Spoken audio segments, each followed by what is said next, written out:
ఈరోజు మనం చాలా కాలంగా ధ్యానం చేస్తున్న వాళ్ళు ఎదుర్కొనే కొన్ని ప్రత్యేకమైన సమస్యల గురించి మాట్లాడుకుందాం. అవును. ఇవి మొదట్లో వచ్చే సమస్యలు కావు. సాధనలో కొంత దూరం ప్రయాణించాక ఎదురయ్యే సూక్ష్మమైన అడ్డంకులు. అవును. ఇది చాలా ఆసక్తికరమైన విషయం. ఎందుకంటే ప్రారంభంలో ఉండే ఉత్సాహం ఒక దశకు వచ్చాక తగ్గిపోతుంది. సరిగ్గా. అప్పుడు మనసులో కొత్త రకమైన, మరింత క్లిష్టమైన ప్రశ్నలు మొదలవుతాయి. మన దగ్గర ఉన్న ఈ సమాచారం కూడా ఒక అనుభవజ్ఞుడైన భిక్షువుకు ఇలాంటి దశలో ఉన్నవాళ్లు అడిగిన ప్రశ్నల సంకలనమే. ఓ అయితే ఈరోజు మనం ఈ సవాళ్ల లోతుల్లోకి వెళ్ళి వాటిని అర్థం చేసుకోవడానికి ప్రయత్నిద్దాం. తప్పకుండా. అంటే మనసు ఎందుకు ఒక రోజు నిలకడగా ఉండి మరుసటి రోజు చెదిరిపోతుంది? ధ్యానంలో కనిపించే వింత దృశ్యాల అర్థమేంటి? చివరికి సాధన రుచి లేకుండా నీరసంగా అనిపించినప్పుడు ఏం చేయాలి? ఇలాంటివి. అవును, ఈ విషయాలనే చర్చిద్దాం. అయితే మొదటి సమస్యతో మొదలు పెడదాం. ఇది చాలామందికి అనుభవంలోకొచ్చేదే. ఒక సాధకుడు అడుగుతున్నారు, నా ధ్యానం ఒకరోజు చాలా ప్రశాంతంగా సాగుతుంది, కాని మరుసటి రోజు ఈ మార్పు లేకపోయినా మనసు చెల్లాచెదురైపోతుంది. ఎందుకిలా? ఇది నిరుత్సాహపరుస్తుంది కదా. ఖచ్చితంగా. ఎందుకంటే మనకు పురోగతి అనేది ఒక సరళ రేఖలా ఉండాలనిపిస్తుంది, కాని మనసు అలా పనిచేయదు. మరి దీనికి ఆ భిక్షువు ఏం చెప్పారు? ఆయన చాలా ఆచరణాత్మకమైన సలహా ఇచ్చారు. దీన్ని ఏదో అదృశ్య శక్తి చేస్తున్న పనిగా కాకుండా కారణకార్య సంబంధంగా చూడమన్నారు. కారణకార్య సంబంధమా? అవును. అంటే ఒక డిటెక్టివ్ తన కేసును పరిశోధించినట్లుగా మన మనసును మనమే పరిశోధించుకోవాలి. ఒక డిటెక్టివ్ లాగనా? అంటే ఎలా? ధ్యానం బాగా కుదిరిన రోజు ఆ రోజునొకసారి గుర్తు చేసుకోవాలి. ఆ రోజు ఏం తిన్నాం, ఎవరితో మాట్లాడాం, ఏం చూశాం, మన నిద్ర ఎలా ఉంది, ఇలాంటివన్నీ. సరిగ్గా మనసు ప్రశాంతంగా ఉండటానికి దోహదపడిన పరిస్థితులేంటి, అలాగే ధ్యానం సరిగ్గా కుదరని రోజు ఏం జరిగిందో కూడా గమనించాలి. ఓకే. ఇలా చెయ్యడం వల్ల మనకు ఒక నమూనా అర్థమవుతుంది. బహుశా అతిగా తిన్నప్పుడు మనసు మందంగా మారుతోందని, లేదా ఏదైనా ఉద్రిక్తమైన సంభాషణ తర్వాత మనసు చంచలంగా ఉంటుందని మనకే తెలుస్తుంది. అంటే మనల్ని మనం నిందించుకోవడం కాదు, కేవలం తెలుసుకోవడం. అవుడు. ఇది స్వీయ అవగాహనను పెంచుకోవడం. ఇది బాగుంది. అంటే నిరాశ నుండి పరిశీలన వైపు వెళ్లడం అన్నమాట. దీని కొనసాగింపుగా మరో ప్రశ్న ఉంది. ఒక వ్యక్తి, నేను ఏడాదికి పైగా సాధన చేస్తున్నా, కాని నా మనసు నిరంతరం పరధ్యానంలోనే ఉంటుంది, నాలో ఏ పురోగతి లేదు అని వాపోతున్నారు. ఇక్కడ సమస్య ఏమై ఉంటుంది? ఇక్కడ సమస్య పట్టుదల లేదా వేగం లేకపోవడం. వేగం? అవును. ఆ భిక్షువు దీనికి ఒక చక్కని ఉపమానం చెప్పారు.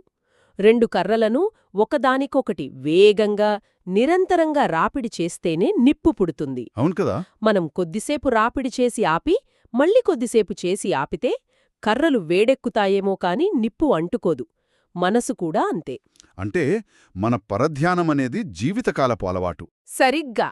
దాన్ని అధిగమించాలంటే రోజుకు అరగంటో గంటో చేసే సాధన కొన్నిసార్లు సరిపోకపోవచ్చు, ముఖ్యంగా ప్రారంభ దశల్లో.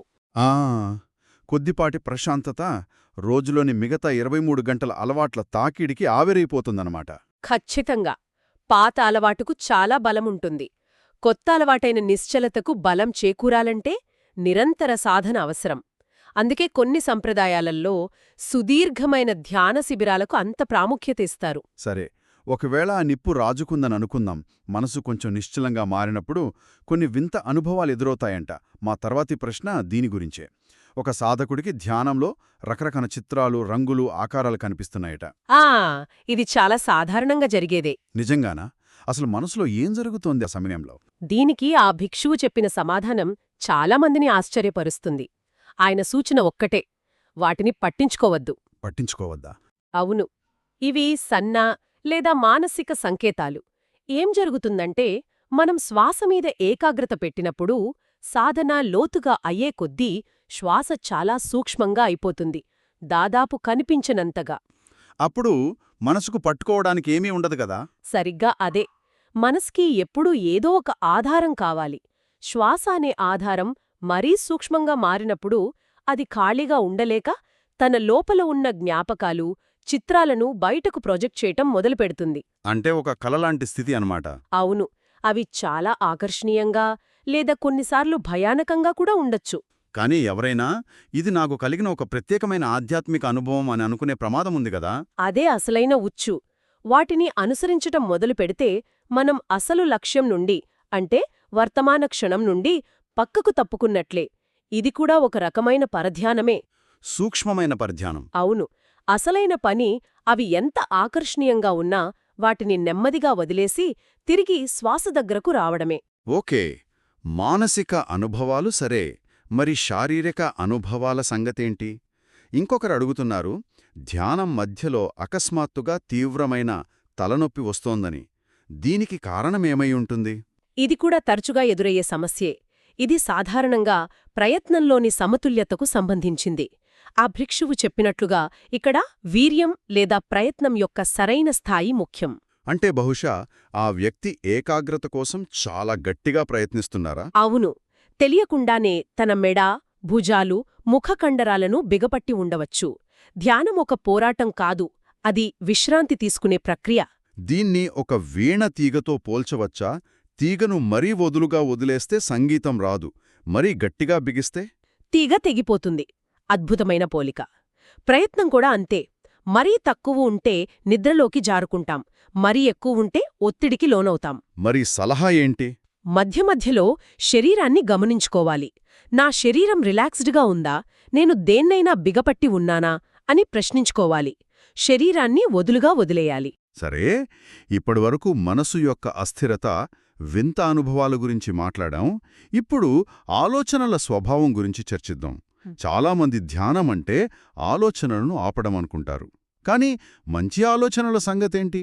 ఆహా, ఇది చాలా సూక్ష్మమైన ప్రశ్న.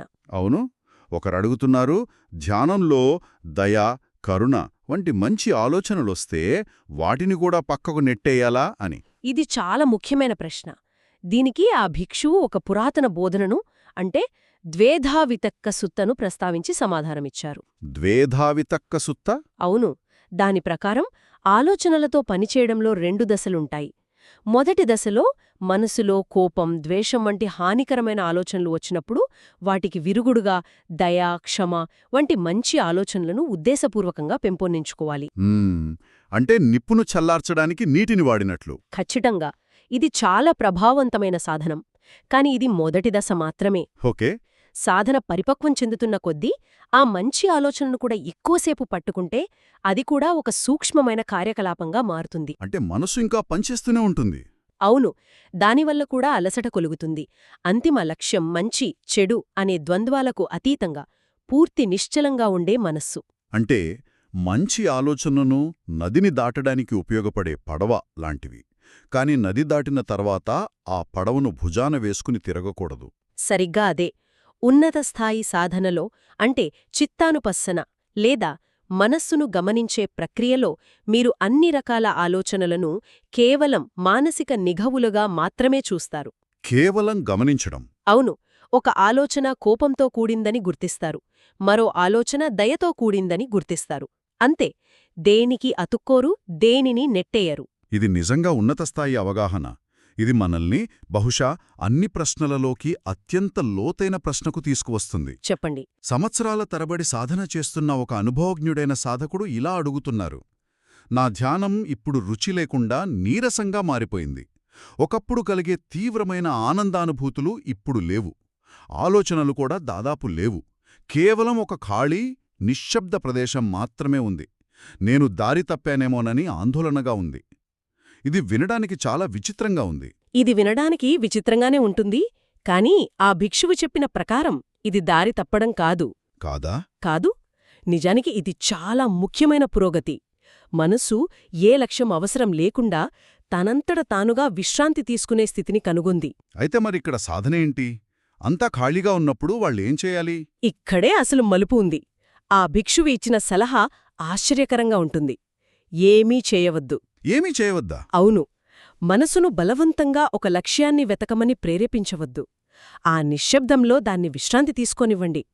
ఎందుకంటే ఈ దశకు చేరుకున్న తర్వాత అసలైన సాధన ధ్యానం చేసే చాపమీద నుండి రోజువారీ జీవితంలోకి మారుతుంది. ధ్యానం చాపమీద నుండి జీవితంలోకి మారడమంటే ఏమిటి? తప్పకుండా ఆలోచించండి.